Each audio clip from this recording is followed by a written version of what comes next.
قرآن مجید میں ہے ان اللہ لا یستحی من الحق، کہ اللہ تعالیٰ حق بات بیان کرنے سے حیا نہیں کرتے۔ حدیث میں بھی بعض ایسے مسائل کو اللہ کے رسول نے بیان کیا ہے صلی اللہ علیہ وسلم نے جو بظاہر حیا کے خلاف ہیں، مگر اس لیے بیان کیا کہ اگر آپ صلی اللہ علیہ وسلم بیان نہ کرتے تو لوگ ان بے شرمی کے کاموں میں مبتلا ہو جاتے۔ اسی وجہ سے میں بھی ہمت کر رہا ہوں کہ ایک اور ایسا گناہ جس میں لوگ مبتلا ہیں اور وہ ہے حیا کے خلاف، مگر ہے بہرحال شریعت کا مسئلہ اور لوگ اس میں گناہ میں مبتلا بھی ہیں، اس لیے بتانا ضروری ہے۔ وہ یہ ہے کہ لوگ شادی کے بعد بھی آج کی نوجوان نسل زوجہ سے، بیوی سے غیر فطری طریقے سے ہم بستری کرتے ہیں۔ انٹرنیٹ پہ بےہودہ فلمیں دیکھتے ہیں تو جو چیز انگریزوں کی دیکھ رہے ہیں کہ ان کے کلچر آہستہ آہستہ میڈیا کے ذریعے ہمارے معاشرے میں بھی آ رہا ہے۔ اللہ کے رسول صلی اللہ علیہ وسلم نے لعنت فرمائی ہے، ایک روایت میں ہے کہ اللہ اس کی طرف دیکھے گا نہیں کہ جو اپنی زوجہ سے پچھلے راستے سے ہم بستری کرے گا۔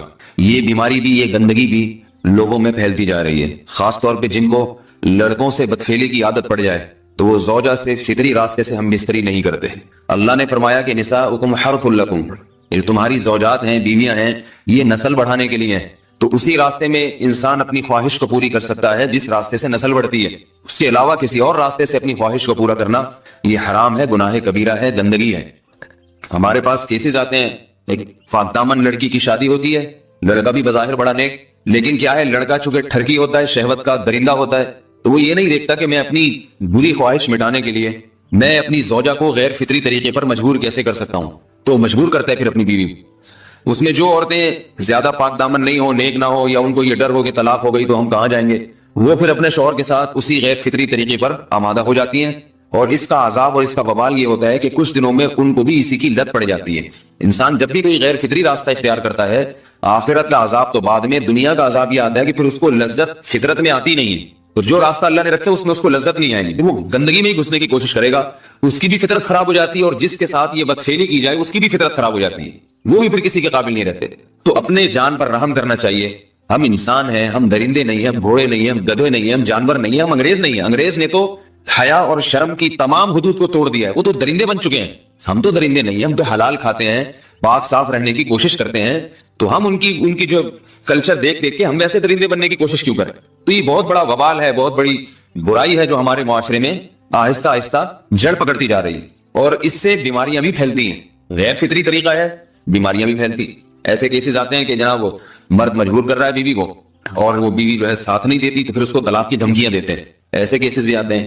اور یہ بھی آتا ہے کہ مرد جب اپنی بیوی کو غیر فطری طریقے پر مجبور کرتا ہے، بیوی آمادہ نہیں ہوتی، تو مرد پھر یہ دھمکی دیتا ہے کہ بھائی میری خواہش تو تم سے پوری ہوتی نہیں ہے، پھر میں دوسروں کے پاس جاؤں گا۔ تو یاد رکھیں، جس عورت کا شوہر یہ دھمکی دے اس کو کہ میں زنا کروں گا اگر تم نے میری خواہش پوری نہیں کی غیر فطری طریقے سے، تو عورت اپنے شوہر سے کہہ دے کہ جاؤ تم کہیں اور جا کے منہ کالا کرو، تمہاری فطرت میں گندگی ہے تو یہ مجھے گندا بنانے کی کوشش نہ کرو، تو اس کو زنا کرنے دیں، وہ اللہ آخرت میں اس سے بھگتے گا۔ ہر بیماری کا اللہ نے علاج رکھا ہے۔ اللہ کے رسول صلی اللہ علیہ وسلم نے فرمایا، صحیح بخاری کی حدیث، ما انزل اللہ من داء الا انزل له دواء، کوئی بیماری ایسی نہیں ہے جو اللہ نے نازل کی ہو اور اس کے لیے دوا نہ رکھی ہو دنیا میں۔ تو اگر کسی کو ایسی لت پڑ گئی ہے غیر فطری کام کی تو اس کو چاہیے کہ وہ اپنا علاج کرائے، ڈاکٹر سے بھی رابطہ کرے، اور سب سے بڑا علاج یہ ہے کہ کچھ وقت صبر کرے گا، چھوڑ دے گا کچھ عرصے کے لیے، تو خود بخود آہستہ آہستہ صحیح ہو جائے گا۔ ایک آدمی شراب کا عادی ہے، ایک علاج تو یہ کہ ڈاکٹروں سے رابطہ کرے، بہترین علاج کیا، چھوڑ دے۔ کتنے دن تڑپے گا؟ ایک دن، دو دن، تین دن، چار دن، ایک ہفتہ، دو ہفتہ، بہت زیادہ سال ہو جائے گا نا، صبح خود بخود ٹھیک ہو جائے گا۔ سگریٹ کا عادی ہے، چھوڑ دے گا، تو کتنے لوگ ہم نے دیکھے ہیں دن میں 20 سگریٹ پیتے تھے، چھوڑنے پر آئے تو بالکل ایک دم چھوڑ دی انہوں نے، آہستہ آہستہ کر کے چھوڑ دی، لیکن تکلیف ہوئی مگر عادی ہو گئے۔ تو اب کسی کو یہ لت پڑ گئی ہے غلط کام کی، برائی کی، تو اس کا بہترین علاج یہ ہے کہ وہ اپنے آپ کو بدلنے کی کوشش کرے، ماحول بدلے، اور کچھ وقت صبر کرے گا تو اللہ اس سے یہ عادت چھڑا دے۔ نہیں کی، صبر نہیں کیا اس نے، پھر اسی گندگی میں موت واقع ہوگی، پھر آخرت کا عذاب بہت سخت، نسلیں برباد ہو جاتی ہیں اس عمل سے انسان کی۔ تو بات حیا کے خلاف ہے، مگر یہ کہ ایک بزرگ تھے وہ بات فرما رہے تھے، تو کسی نے پوچھا کہ حضرت آپ حیا کے خلاف بات کرتے ہیں، تو انہوں نے فرمایا تم بے حیائی کے کام نہیں چھوڑتے، ہم اس چھڑوانے کے لیے بات کریں تو ہم برے ہیں، اور تم کام کرو تو بھی برے نہیں۔ برائی کا کام کرنے میں برا نہیں بنتا، اور برائی کے خلاف بولنے والا برا بن جاتا ہے کہ دیکھو یہ کیسی باتیں کر رہے ہیں۔ تو وہی باتیں ہیں، اس لیے ہیں کہ یہ معاشرے میں یہ برائی پھیلتی چلی جائے گی، اور یہ ہماری اپنا کلچر نہیں ہے، یہ امپورٹ ہو رہا ہے باہر سے، یہ امپورٹ ہو رہا ہے، یہ وہاں میڈیا کے ذریعے آ رہا ہے۔ تو وہ چیزیں دیکھا نہ کریں اور ان لوگوں سے دور رہا کریں۔ ہمیں تو دین کا داعی ہو کے ان کو ہدایت پر لانا تھا، بجائے ہم ہدایت پہ چل کے دوسروں کو چلانے والے بن کے ان کے راستے پہ ہم نے چلنا شروع کر دیا۔ اللہ تعالیٰ ہمیں اب دیکھیں ان کے ہاں ایڈز کا مرض پھیل گیا ہے۔ آپ بتائیے یہ ایڈز کا مرض ہمارا ہے کیا؟ یہ بیماری ہماری ہے یا ان کی ہے؟ ہمارے یہاں بیماریاں ہیں، کھانسی ہے، نزلہ ہے، ٹھیک ہے نا، بلڈ پریشر ہے، شوگر ہے، یہ بیماریاں ہماری ہیں. کوئی اللہ کا شکر ہے گندی بیماری ہمارے یہاں نہیں ہے. جتنی گندگیاں ہیں وہاں سے آ رہی ہیں. ایڈز کا مرض وہاں سے امپورٹ ہوا ہے. وہ ایڈز کا مرض اسی بدفعلی کی وجہ سے پیدا ہوتا ہے، اسی سے جراثیم پیدا ہوتے ہیں، اور اتنا خطرناک مرض کہ ایسے متعدی ایسے پھیلتا ہے. افغانستان میں ایڈز کا ریشو 0 تھا، 0. وہ جانتے نہیں تھے کہ ایڈز کا مرض ہوتا کیا ہے. جب سے امریکن آرمی، برطانیہ آرمی افغانستان میں آئی ہے، فوجی آئے ہیں، افغانوں میں ایڈز کا مرض پھیل گیا ہے. انہوں نے وہاں بدفعلیاں شروع کر دی ہیں.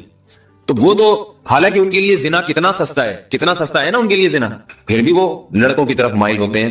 تو اتنی گندگی، ایسا گندا جب انسان بن جائے پھر اللہ اس کے وجود کو برقرار نہیں رکھتے، اور رکھتے ہیں تو پھر آخرت میں سزا دینے کے لیے. اپنے آپ کو ان گندگیوں سے بچانا چاہیے، حلال پہ اکتفا کرنا چاہیے. اللہ تعالیٰ ہمیں حلال پہ قناعت کی توفیق عطا فرمائے اور پاکیزہ لوگوں میں ہمارا شمار فرمائے. اگر شادی شدہ عورت 40 دن میں بھی ایک دفعہ، اچھا بھائی دیکھو یہ حیا کے خلاف مسائل جو ہے نا یہ اس چینل پہ نہ پوچھا کرو. مرد پر لازم ہے کہ کم سے کم 4 مہینے میں بیوی سے ایک دفعہ وہ لازمی ہم بستری کرے. تو اگر وہ 4 مہینے میں ایک دفعہ بھی نہیں کرتا تو پھر جو ہے وہ دیانتاً ذمہ دار ہوگا. اس بات کا خطرہ ہے کہ وہ گناہ گار ہو، کیوں حضرت عمر رضی اللہ تعالیٰ عنہ نے قانون بنایا تھا کہ 4 مہینے سے زیادہ کوئی بیوی سے دور نہ رہے. تو کم سے کم اتنا ہے لازمی. تو اس سے زیادہ بھی اگر کوئی مرد بیوی کے قریب نہیں آ رہا تو پھر وہ ظالم کہلائے گا شریعت کی نظر. حج کے دوران باقی ہر عورت اور ہر مرد کے حالات مختلف ہوتے ہیں. بعض عورتوں میں خواہش زیادہ ہوتی ہے، بعض میں کم ہوتی ہے. یہ نیچرل ہے، اس کا کوئی اس سے تعلق نہیں ہے کہ عورت کوئی بری ہے. بعض دفعہ عورت میں یہ خواہش نفس بہت زیادہ ہوتی ہے، اس کی ریکوائرمنٹ بہت زیادہ ہوتی ہے، تو لوگ پھر مرد اس بیوی کو برا سمجھنا شروع کر دیتے ہیں، حالانکہ اس کا برائی اور اچھائی سے تعلق نہیں ہے. جیسے مردوں میں صحت کے لحاظ سے اور ان کے جو مینٹل ہیلتھ ہے اس کے لحاظ سے مردوں میں فرق ہوتا ہے، کسی میں خواہش بہت زیادہ ہوتی ہے، کسی میں کم ہوتی ہے. تو اس طرح خواتین میں بھی ہوتی ہے، بہت سی پاک دامن عورتیں ہوتی ہیں لیکن ان میں ڈیزائرز بہت زیادہ ہوتی ہے. تو یہ سب کی الگ الگ اللہ نے فطرت بنائی ہے. تو میاں بیوی اس کو ایک دوسرے کو بہتر سمجھ سکتے ہیں کہ کس کی کیا ڈیزائرز ہیں.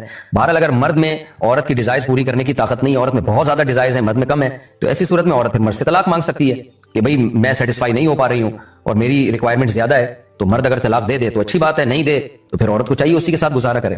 ہاں اگر 4 مہینے تک بھی مرد بیوی کے پاس نہیں آتا ہے تو پھر مرد پر لازم ہے کہ عورت کے مطالبے پر اس کو وہ چھوڑ دے، کیونکہ پھر تو جوان عورت کو بہرحال گناہ کا خطرہ ہے. جسمانی تعلق نہ رہنے سے نکاح پر اثر. لاہور سے کسی نے پوچھا اگر میاں بیوی کا آپس میں کوئی جسمانی تعلق نہ ہو تو کیا نکاح پہ کوئی فرق پڑے گا؟ نہیں، اس سے کوئی فرق نہیں پڑتا. جب تک شوہر طلاق نہیں دے گا نکاح ختم نہیں ہوگا. یا اگر شوہر جان بوجھ کر بیوی کا حق ادا نہیں کرتا اور 4 مہینے سے زیادہ اس سے ریلیشن قائم نہیں کرتا اور بیوی بھی جوان ہے، اس کو گناہ کا خطرہ ہے، تو پھر وہ عدالت میں کیس کر سکتی ہے اور پھر اس کا ایک پروسیس ہے، کس طرح سے نکاح ختم ہوگا تو اس پروسیس کو فالو کر سکتی ہے وہ. تو خلاصہ یہ ہے کہ شوہر گناہ گار تو ہوگا کہ اس میں طاقت بھی ہے اور بیوی بھی جوان ہے، تو کیوں اس کا حق ادا نہیں کر رہا، لیکن نکاح خود بخود ختم نہیں ہو جاتا. بیوی بچوں سے کتنا عرصہ دور رہ سکتے ہیں؟ بندہ کام کی وجہ سے 2 سال ملک سے باہر رہتا ہے، کوشش کے باوجود چھٹی نہیں ملتی، کیا اتنی دیر بیوی بچوں سے دور رہنا جائز ہے؟ نامعلوم.